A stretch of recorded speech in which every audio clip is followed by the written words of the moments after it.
बिस्मिल्लाहिर्रहमानिर्रहीम। नाज़रीन किराम अस्सलाम वालेकुम, मैं हूं मोहसिन तरीन और आप प्रोग्राम देख रहे हैं कब बदलेगा पाकिस्तान। नाज़रीन किराम, सऊदी अरब के हाई लेवल के डेलीगेट्स का विज़िट हुआ है पाकिस्तान और इन्वेस्टमेंट करके जाना चाह रहे हैं वो, और कितनी इन्वेस्टमेंट की है, किस किस प्रोजेक्ट्स में इन्वेस्टमेंट की है और उसके बदले में क्या कुछ लेके जा रहे हैं वो यहाँ से, इस इशू पे गुफ्तगू करेंगे। और इसकी इन्वेस्टमेंट के साथ साथ पाकिस्तान में जो लॉ एंड ऑर्डर की सिचुएशन है उस पर गुफ्तगू करेंगे, क्योंकि अगर लॉ एंड ऑर्डर मेंटेन नहीं है तो इन्वेस्टमेंट के लिए आपको बड़ी टफ स्ट्रगल करनी पड़ती है। और इसराइल और ईरान का इशू है, इस पे गुफ्तगू करेंगे। हमारे साथ शेख गुफ्तगू के सीनियर एनालिस्ट, किसी तारुफ के मुताज नहीं है, शौकत इशफाक साहब, बहुत शुक्रिया। Welcome sir. सऊदी अरब, जी सऊदी शहजादे पाकिस्तान विज़िट करके गए हैं और मेरे ख्याल में 7-8 साल का, ये 7-8 साल बाद ये हाई लेवल डेलीगेट्स था जो आया है पाकिस्तान में।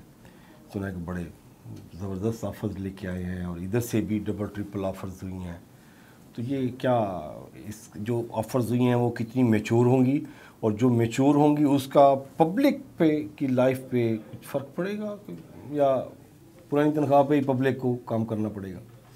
वैसे तो वो फ़िलहाल तो पब्लिक को पुरानी तनख्वाह पे ही काम करना पड़ेगा।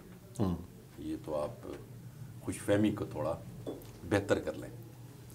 और आपने बड़ी संजीदा एक सवाल है, बहुत अच्छा, कि जो सऊदी अरेबिया है वो पाकिस्तान में इन्वेस्टमेंट करने पे राज़ी हो चुका है, ठीक है ना। और इसके लिए काफ़ी अरसे से स्ट्रगल जारी थी, उनसे बातचीत भी जारी थी। लेकिन जिस तरह आपको मालूम है कि पाकिस्तान जो है ये बहुत अरसे से हम हालत जंग में हैं, ठीक है। और ये बल्कि मैं नहीं कह रहा, ये मेरा नहीं है, बल्कि मैं उसमें एक ऐड ऑन कर दूं कि IMF जो है, जो दुनिया के काफ़ी सारे ममालिक को बहुत सारे जो है वो पैसे देते हैं कर्ज़े की सूरत में, ठीक है। तो उन्होंने भी अपने कर्ज़े देने के लिए मुख्तलिफ ममालिक को मुख्तलिफ कैटेगरी में डाला होता है, कैटेगराइज किया होता है। जिस तरह आपके पाकिस्तान में है कि बैंक्स जो हैं, बैंक से अगर आप लोन लेने जाएंगे तो आपको वहाँ वो किस कैटेगरी में शामिल करके लोन देते हैं ये देखना पड़ेगा। आप इंडस्ट्रियलिस्ट हैं, आप बिजनेसमैन हैं, आप ट्रेडर हैं, आप स्टूडेंट हैं, आप जॉब करते हैं, इन सब का अलग अलग से पोर्टफोलियो अलग अलग होता है। सो इसी तरह IMF का भी जो है वो ममालिक के हिसाब से उन्होंने कैटेगराइज किया हुआ है। लेकिन दुख की बात यह है कि रिपोर्टेडली मैं आपको बात कर रहा हूँ कि उन्होंने पाकिस्तान को उन ममालिक की फहरिस्त में डाला है कि जो पिछले काफ़ी अरसे से जंग की हालत में हैं, या जंग की वजह से वहाँ जो इकोनॉमिक एक्टिविटीज़ हैं, पॉलिटिकल एक्टिविटीज़ हैं, सोशल एक्टिविटीज़ हैं, आप उसमें जो भी सोशल में तो एक बहुत बड़ा फिर हुआ है, सब चीज़ें आ जाती हैं, वो स्टेबल नहीं है। सही, ठीक है। हम कोशिश कर रहे हैं, बल्कि उसमें अभी जो प्रेसिडेंट ऑफ पाकिस्तान ने जॉइंट सेशन से जो अभी खिताब किया है उसमें उन्होंने जो सिग्निफिकेंट बात की है, मेरे हिसाब से वो तमाम जो बातें उन्होंने की उसमें सबसे बड़ी सिग्निफिकेंट बात और सबसे काबिल अमल बात जो है वो ये की उन्होंने कि पाकिस्तान के अंदर जितनी पॉलिटिकल फोर्सेस हैं वो मुल्क में सियासी इस्तेकाम लाने के लिए डायलॉग करें आपस में। और डायलॉग जो हैं वो ज़रूरी होते हैं। आप एक दूसरे के साथ बातचीत में मामलात को हल करने की कोशिश करें, स्ट्रीट पावर का इस्तेमाल मत करें। स्ट्रीट पावर जो है वो दरअसल मुल्क को इंस्टेबिलिटी की तरफ लेके जाती है, अदम इस्तेकाम की तरफ लेके जाती है। सो ये जो है मैं आपसे गुजारिश कर रहा था कि इसी तरह उन्होंने कैटेगराइज करके पाकिस्तान को उन ममालिक की फहरिस्त में डाला जिसमें इराक शामिल है, उसमें सोमालिया है, उसमें सूडान है, उसमें शाम है। श्रीलंका नहीं है, श्रीलंका के बारे में लोग यहाँ गलत सोचते हैं, वो क्लियर हो गया। वो यमन है, नहीं क्लियर। अच्छा ये हमारा टॉपिक नहीं है, लेकिन मैं आपसे गुजारिश करूं कि श्रीलंका का डिफॉल्ट जो है वो तो मतलब आपको पता है वहाँ टूरिज्म कितना है और उनके पास फॉरेन एक्सचेंज कितना आता है। Sri Lanka is out of it, ठीक है ना। अब वो उसमें शामिल नहीं है, मैं अभी बता रहा हूँ आपको। ये हैं छः मुल्क हैं, ये छठे हम हैं या सातवें हम हैं, ठीक है ना। तो ये कैटेगरी क्यों किया उन्होंने? अब ये जो आपने बात की कि सऊदी जो है वो यहाँ इन्वेस्टमेंट आ रही है, ये उन्होंने आमादगी जाहिर की है। पहले हम लोगों ने सुना था मीडिया के थ्रू और इंटरनेशनल मीडिया के थ्रू कि कतर भी आ रहा है, यूएई भी आ रहा है, ठीक है, और चाइना तो ऑलरेडी यहाँ इन्वेस्टमेंट कर रहा है, ठीक है ना, चाइना तो कर रहा है ना ऑलरेडी, ये तो आपके इल्म में। अच्छा, अब ये लोग जो हैं ये वो मुल्क हैं जिनको फलने फूलने या तरक्की में अगर हमारा हाथ नहीं है तो उंगली ज़रूर है, पाकिस्तान की, ठीक है ना। हमारी लेबर थी, हमारे इंजीनियर्स थे, हमारे इकोनॉमिस्ट थे, हमारे बैंकर्स थे, हमारे जो और थे वो सारे मिल मिला के उन्होंने इनके मुल्क को बतौर मुल्क खड़ा किया। लेकिन उसमें एक चीज़ देखें जो फ़र्क आया, फ़र्क ये आया कि उस वक्त जब हम उनके लिए काम कर रहे थे तो इन ममालिक के स्टूडेंट्स जो है वो पाकिस्तान के अंदर तालीम हासिल करने आया करते थे। ट्रू, ठीक है, उसमें प्रोफेशनल तालीम भी थी, जिस तरह डॉक्टर्स, इंजीनियर्स, MBBS है, आपका इंजीनियरिंग है, आपका जो ये था सिविल एविएशन का अगर ले लें तो ये आपके जो कमर्शियल पायलट्स हैं, मतलब lot of things, lot of discipline जिसमें इन मुल्कों के लोग आया करते थे और यहाँ से पढ़ के डिग्री हासिल करके वहाँ अपने मुल्क में उन्होंने सर्व किया और अब तक कर रहे हैं। और ये उन्होंने जो पॉलिसी बनाने में अपने मुल्क की मदद की, और आज जो पोजीशन है सऊदी अरेबिया के अंदर, क्योंकि आपने सिर्फ उसकी बात की थी, तो सऊदी अरब में इस वक्त जहाँ दुनिया के सबसे ज़्यादा बाहर के लोग, उस मुल्क के बाहर के रहने वाले जो थे वो काम करते थे, आज वहाँ सऊदीआइजेशन जो है वो हो रही है कि हर महकमा, हर डिसिप्लिन, हर उसमें सऊदी लोग काम कर रहे हैं। अब ये अलग बात है कि वो काम कर सकते हैं, काम कर सकते हैं, काम कर सकते हैं तो आ रहे हैं ना पाकिस्तान में, ठीक है ना। हमें ज़रूरत है, हमने अपने इदारे खुद अपने हाथों से तबाह किए, हमने PI को तबाह किया, हमने स्टील मिल को तबाह किया, ये तो एक है ना। कई चीज़ें तो हम ओझल हो जाती हैं, असल में हम निसियान है हमें ना, हम भूल जाते हैं काफ़ी सारी चीज़ें, हमें भूलना नहीं चाहिए, हमें जहन में रखना चाहिए। और एक चीज़ मैं आपको और भी बताऊं कि हम जो है ये इस किस्म के इदारे जो होते हैं ये कभी भी बाबूइज़म से नहीं चल सकते, ब्यूरोक्रेसी में आज आपको कह रहा हूं उसको नहीं चला सकती। और ये तमाम इदारे जो तबाह हुए हैं ये दरअसल उन पॉलिसीज़ की वजह से हुए हैं, जो पॉलिसी अगर देखें, जिस तरह एक आप ले लें PIA, सिर्फ ले लें तो PIA में एयर मार्शल नूर खान भी रहे ना, MD चेयरमैन भी रहे, MD भी रहे, चेयरमैन भी रहे, और उन्होंने PIA को इंटरनेशनल सतह के ऊपर खड़ा किया। और जब वो थे उसके काफ़ी अरसे बाद तक आपके इल्म में होगा कि पाकिस्तान के जो पायलट्स थे, एयरलाइन पायलट्स जो थे, वो दुनिया में उनका एक नाम हुआ करता था, और आज ये नाम है कि यूरोप में हमारी फ्लाइट्स PIA की बंद हैं। एक अलग बात है, ठीक है।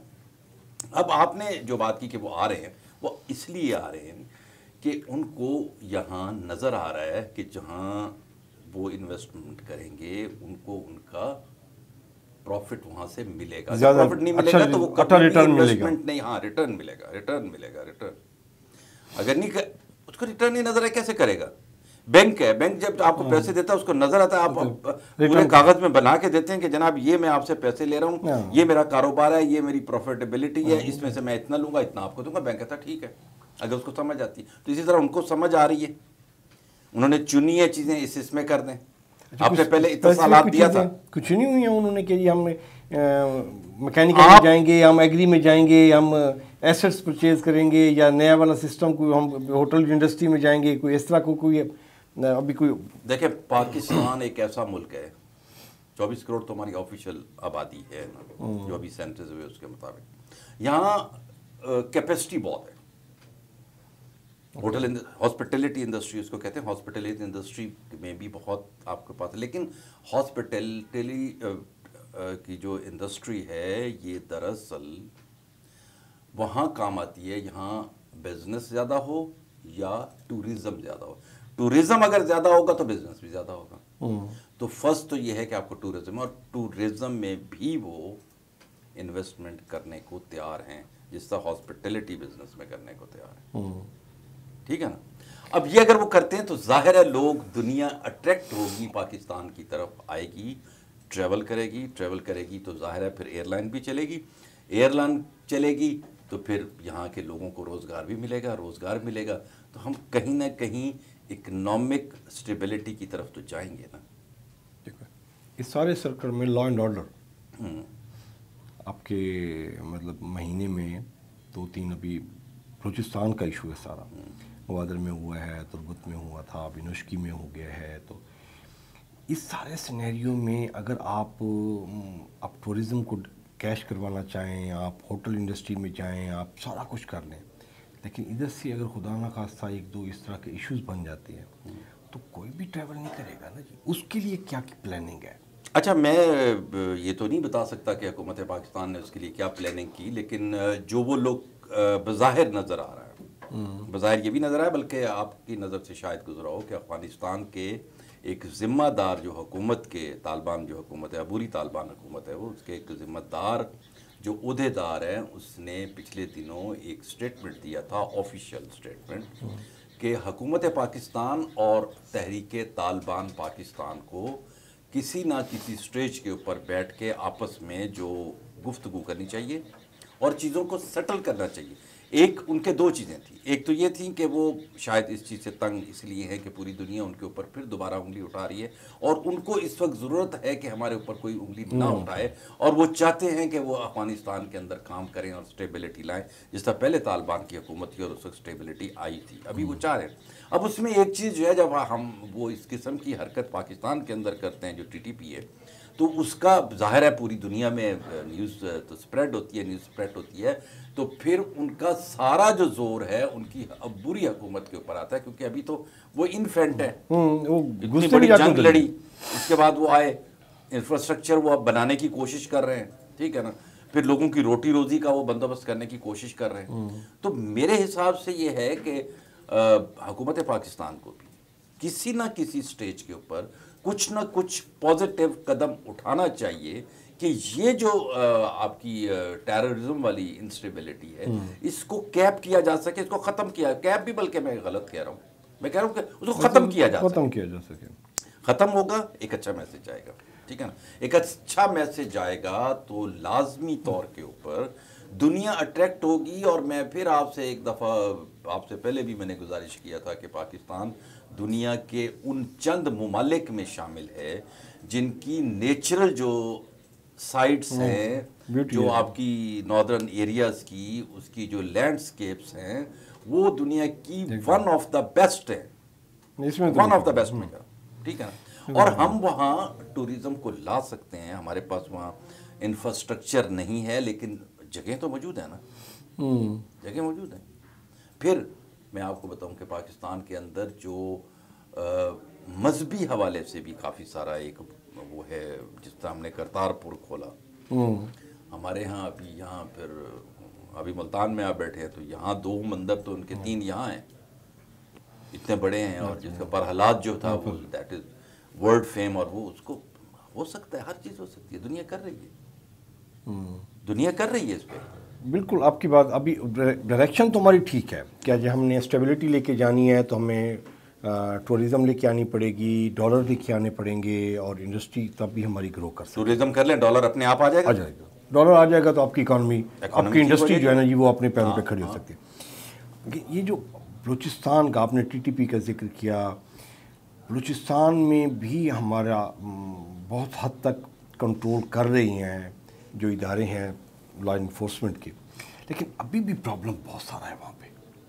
अभी रिसेंटली अच्छा, एक मैं आपसे गुजारिश करूँ, इतना प्रॉब्लम है नहीं जितना बनाया जा रहा है। एक देखें, प्रॉब्लम होता है छोटी मोटी एक आधी जगह पे, लेकिन वो हाईलाइट हो जाया करता है, ठीक है ना। लेकिन आपकी बात पार्शली दुरुस्त है, मैं ये नहीं कह रहा कि आप गलत कह रहे हैं, मैं सिर्फ उससे थोड़ा सा मतलब उसको तसहीह कर रहा हूँ, मैं इख्तलाफ भी नहीं कर रहा। तसहीह है कि काफ़ी जगह ऐसी हैं वहाँ जहाँ मकामी ज़मीन ज़ात जो है उसको साथ शामिल करना चाहिए। जिस तरह गवादर के अंदर आपको याद हो कि पिछले कई अरसे से वहाँ हड़ताल रही, हड़ताल की वजह ये थी क्योंकि ये इंटरनेशनल प्लेयर जो हैं जो दुनिया के बिजनेस के, वो इधर आए तो उन्होंने वो कॉन्ट्रैक्ट ले लिया गवर्नमेंट ऑफ पाकिस्तान से टोटल, और वहाँ फिशिंग भी वो कर रहे हैं और सारा कुछ करें। और वहाँ की जो मछली है, वहाँ का जो सी फूड है, टोटल एक मछली नहीं है, टोटल सी फूड जो है, वो भी मैं आपको बताऊँ, हमें वैसे कहता हूँ, पता नहीं आप कहेंगे क्या, लेकिन वो भी दुनिया में वन ऑफ द बेस्ट है। उसकी रीज़न है पीछे कि ये हज़ारों साल से वर्जिन वाटर है, यहाँ इंसानी पैर नहीं आया, साफ सुथरा पानी है, ब्लू वाटर है, डीप सी है। अब उसकी जो आप वहाँ से निकालते हैं सी फूड जो है, वो दुनिया में बहुत अच्छे कीमत पे बिकती है। तो फिर आप मकामी लोगों को भी साथ रखें ना, जो हजारों, वो कहते हैं हजारों साल से हमारा तो सबसे बड़ा काम यही है, हमारी रोटी यही है, रोजी यही है, हमारी सब चीज यही है, समंदर ही हमारा बाप है।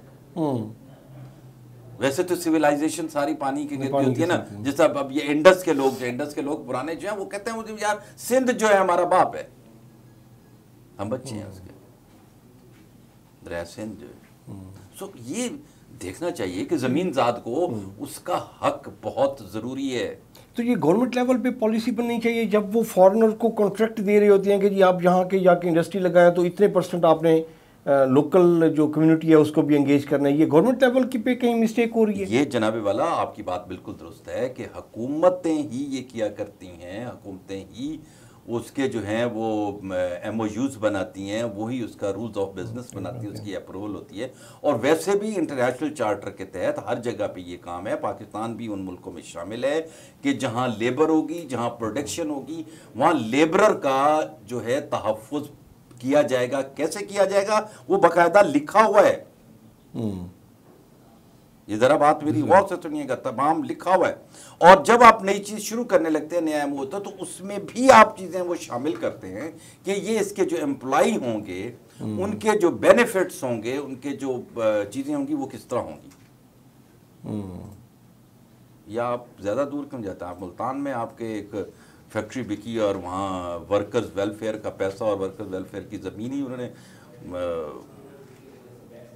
वो बड़े लोग लगा दी। वो तो खाद फैक्ट्री जैसे तो ऐसे पीनट करके हजम कर जाते हैं जी, वो आपको इतने गुरु हैं वो। मैं अर्ज कर रहा हूँ ना कि देखें, अगर यही गुरु वाला माइंडसेट वहाँ अप्लाई करेंगे तो फिर पाकिस्तान के अंदर ना इकोनॉमिक स्टेबिलिटी आएगी, ना पॉलिटिकल स्टेबिलिटी आएगी। बात यह है कि आपने चलना उस ज़मीन ज़ात के सर के ऊपर है जो यहाँ बैठा हुआ है और जो ज़मीन का वारिस है। ये इधर से के थे ना, सन ऑफ सॉइल ही है ना, जिसको जो खास व्यक्ति खा गया बाहर से, तो कोई किसी को नहीं मंगाया। मैं आपको बताता हूँ, गुजारिश ये है कि उनके पीछे भी बाबू हैं। एक तो बाबू ले डूबे ना ये में। अब जब देखें आप उसको बैठाएंगे, भाई अगर किसी प्राइवेट सेक्टर को पॉलिटिकल बंदे को भी आप बैठाते हैं, देखें PIA में लगाया ना पॉलिटिकल लोगों को, इन्होंने चेयरमैन लगाया है, वजीर भी लगाया है, उसको नहीं संभाल सके, लेकिन उनकी प्राइवेट एयरलाइन चल रही है, अपनी चला रही है। अच्छा, स्टील मिल, ये अपनी, ये शरीफ फैमिली जो है, इनके अपना जो बुनियादी काम है स्टील का है, अपने उनके यूनिट्स चल रहे हैं, ये क्यों नहीं चल रहा? सर अगर क्रिकेटर आ जाता है वजीर आजम, तो आप बाहरी क्रिकेट क्यों नहीं चल रही? कुछ तो देखें, वो तो एक स्पेशलाइजेशन है, एक काम तो चला लो। नहीं चला सकते, क्यों नहीं चलाते? कि बफर है जो बीच में, जो उसके दरमियान में बफर है, वो सही नहीं है। और मैं आपको एक और बात बताऊं, बहुत वक्त गुजर गया, हम तनकीद कर करके आप 1 घंटा और लगाएं और तनकीद हो जाएगी, मुझसे ज्यादा आपके पास मवाद होगा, लेकिन अब बस कर दें। मैं दरखास्त कर रहा हूं, बस नहीं कर सकते, अब बस कर दें, ऐसा बहुत हो गया। देखें, जिन्होंने पैसा बनाना था बना लिया, जिन्होंने सारी चीजें करनी थी, दुनिया में नाम भी लिखवा लिया, इज्जत भी कमा ली, बेइज्जती भी हासिल कर ली। ऐसा नहीं है कि सिर्फ इज्जत कमाई है, तो अब बस कर दें, नहीं करने।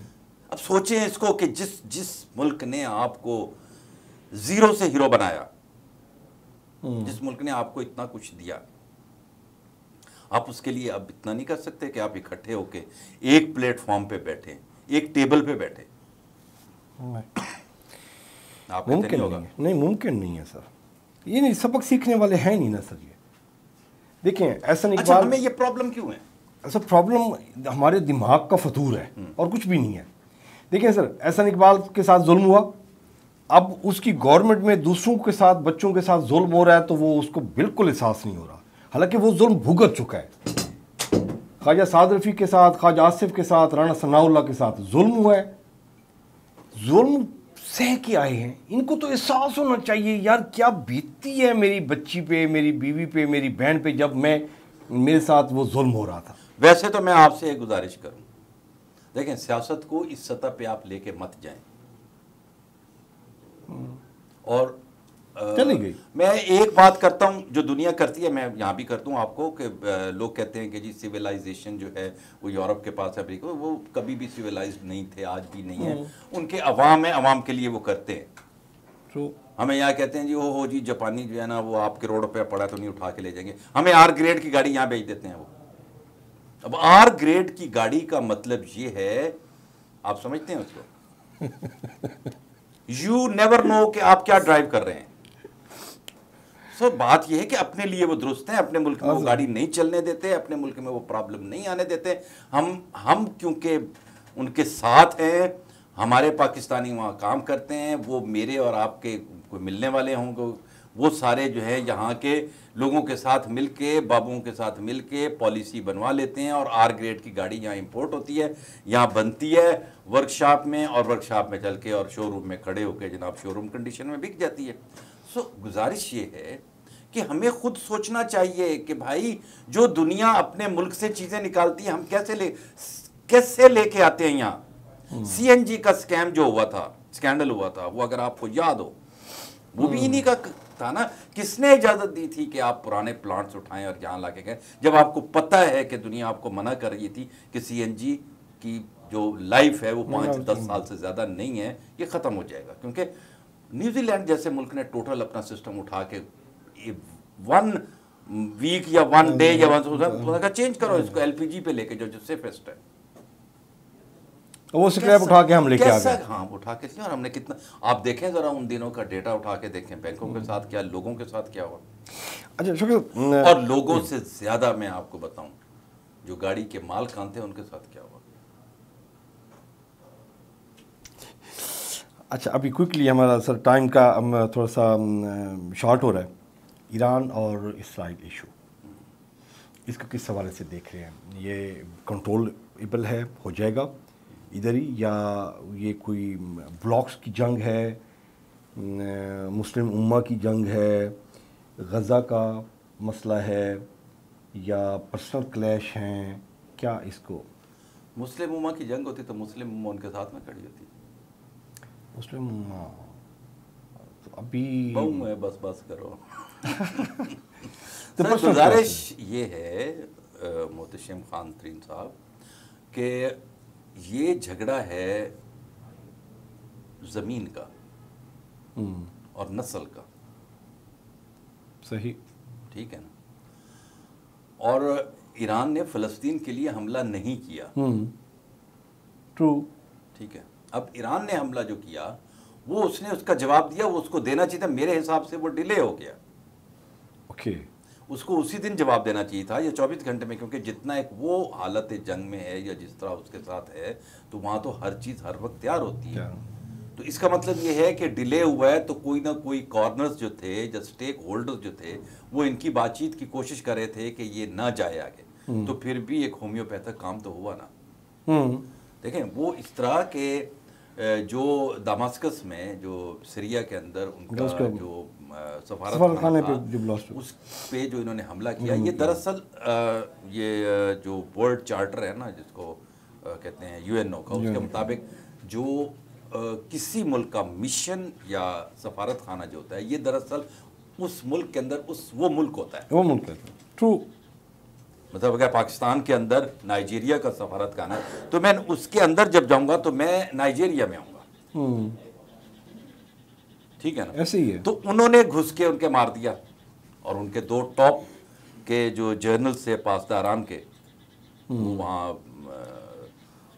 काम आ गए, ठीक है। तो और उसके बाद इन्होंने शोर भी किया इंटरनेशनल मीडिया पे, यहाँ भी शोर किया, लेकिन जवाब बहुत बाद में दिया। और उस जवाब का भी अभी तक जो है कोई ऐसा कोई खबर नहीं मिली कि इतना बड़ा कोई काम हुआ। जो मैसेज देना चाह रहे थे वो मैसेज कम्युनिकेट कर दिया इन्होंने, ईरान ने। मैसेज तो मेरा ख्याल है कि मैं जो समझता हूँ कि इनकी काफ़ी सारे मामला जो हैं अंडर द टेबल सेट हो गए कि जो अब बात हम कर रहे थे, बातचीत वाली, डायलॉग वाली, तो ये भी तो वही है ना। ठीक है। अच्छा, रशिया और चाइना ईरान के साथ स्टैंड करेगा, आप देख रहे हैं इसको, या वो भी देखें अपनी सर, ये पॉलिटिक्स? अब दुनिया है इकोनॉमिक्स की, बुलेट की नहीं है। सही। बुलेट जो है वो पूरी दुनिया का आखिरी हथियार अब रह गया है, और आने वाले वक्तों में भी आप देखेंगे यहाँ जो जंग है वो इकोनॉमिक्स की है और कारोबार की है। वो दोनों ममालिक अपनी अपनी इकोनॉमिक्स देखेंगे। जी बिल्कुल देखेंगे, क्योंकि चाइना कैसे, चाइना का देखें, चाइना तो शायद आपको याद हो कि इनके बारे में जिन लोगों ने भी लिखा, जिन लोगों ने इंटरनेशनल उसके ऊपर भी, बल्कि उन्होंने ऐलान भी किया था खुद इस बात को कि हम 2025 तक तो बुलेट का इस्तेमाल नहीं कर सकते। वाज़े तौर पे कहा था। चाइनीज़ जो क़यादत थी उन्होंने ये पॉलिसी स्टेटमेंट दिया था, आप ताइवान को देख लें, आप बाकी जो मामलात हैं उनके करीबी जो उसमें किसी चीज़ में इंटरफेयर नहीं किया। इंडिया के साथ नहीं किया, इंडिया को भी कहा कि आओ बैठो यार बातचीत कर लेते हैं। हाँ, लद्दाख वाले इश्यूज़ पे उनका वो ठीक है ना, लद्दाख तो खैर वो ले गए काफ़ी सारा इलाका, वो तो अलग बात है, वो स्टोरी अलग है, लेकिन वो ले के दे के उन्होंने मैसेज दे दिया कि भाई हम ले सकते हैं, कर सकते हैं, लड़ भी सकते हैं, लेकिन हम डायलॉग नहीं लड़ना चाहते। हम ये चाहते हैं कि जंग ना हो हम, और उन्होंने ग्रो किया। अभी तक चाइना की जो प्रोडक्ट है, कुछ जिस जमाने में हम कहते थे यार ये चाइनीज निकली है, आपको पता है किसी जमाने में जापान के बारे में भी यही कहते थे। हमारे बड़े जो होते थे ना वो हमें बताते थे जापान और जर्मनी दो ही तो मुल्क होते थे। जर्मनी की जो चीजें थी वो तो खैर वर्ल्ड की बेस्ट आउट क्लास। जापान ने जो चीजें बनाई थी ये पहले उसके बारे में ऐसे ही कहते थे, चीन की चीजों के बारे में हम कहते हैं ना, चाइना के बारे में, और यार चाइनीज है, वो कहते हैं यार ये जापानी निकली है यार। अब 68-69 से पहले तक यहाँ कभी जापान की गाड़ी नहीं आई थी। दुनिया की बेस्ट ऐसे ऐसे ब्रांड थे गाड़ियों के जो अब नजर नहीं आते। पूरी आपकी जो ऑटोमोबाइल इंडस्ट्री है पाकिस्तान में इस वक्त, तो चाइना थोड़ा मार्केट लिया 2, 4, 5, 10 पर, लेकिन बाकी तो उसके पास है, जापान के पास है। तो पाकिस्तान की जो अभी तक जो पॉलिसी स्टेटमेंट्स आई हैं ईरान और इसराइल के इश्यूज़ पे, आप उसको समझ रहे हैं कि ये बिल्कुल सही फैसले, सही डायरेक्शन में जा रहे हैं? पाकिस्तान को ऐसा ही रोल प्ले करना चाहिए, क्योंकि हमारा डायरेक्ट कोई ऐसा काम नहीं है, ना हमारी कोई ऐसी कोई चीज़ हर्ट हो रही है। वैसे भी ऑफिशियली हमारे इजराइल के साथ कोई ऐसे टर्म्स नहीं हैं, ठीक है ना, सफारती टर्म्स तो नहीं है ना, नहीं है तो अच्छा फ़लस्तीन के साथ हैं, लेकिन वो उसमें अगर उसके जो इमीडिएट हमसाए हैं वो नहीं कर रहे तो हमें क्या जरूरत पड़ी। मैं ये नहीं कह रहा, मैं कह रहा हूँ पॉलिसी की बात कर रहा हूँ, मतलब ये इसको ये ना समझिएगा कि मैं मैसेज दे रहा हूँ, मैं पॉलिसी की बात कर रहा हूँ। सही सही। और इसी पॉलिसी को टो करते हैं दुनिया के मुख्तलिफ ममालिक, बल्कि दुनिया के मेजॉरिटी ममालिक जो वो कहते हैं ना प्राई आग में कूदना, प्राई आग में कूदना थोड़ा मुश्किल हो जाता है कि या तो आप स्टेबल हो, ठीक है ना, और अनगिनत आपके पास फैसिलिटीज हों, होल्ड भी हो गया, आप कंट्रोल चीजें कर सकते हो। आप हमारा तो प्रॉब्लम ये, आप देखें ना इकोनॉमिक्स हमारी कहाँ खड़ी है, पॉलिटिकल स्टेबिलिटी आ नहीं रही। मौलाना फजलुर रहमान ने फिर ऐलान कर दिया कि जी मैं सड़कों पे आ रहा हूँ, कहाँ से चलेंगे ये? अगर ये सड़कों पे आ गए और 10 दिन भी इन्होंने 2-3 महीने इसको निकाल दिया, 2-4 ऐसे कर दिए, तो फिर ये लोग इतबार करना छोड़ जाएंगे। आपके जो वफूद आ रहे हैं जो बातचीत करने के लिए, वो कहेंगे भाईजान पहले घर आप अपना ठीक दुरुस्त कर लें, फिर हम आते हैं।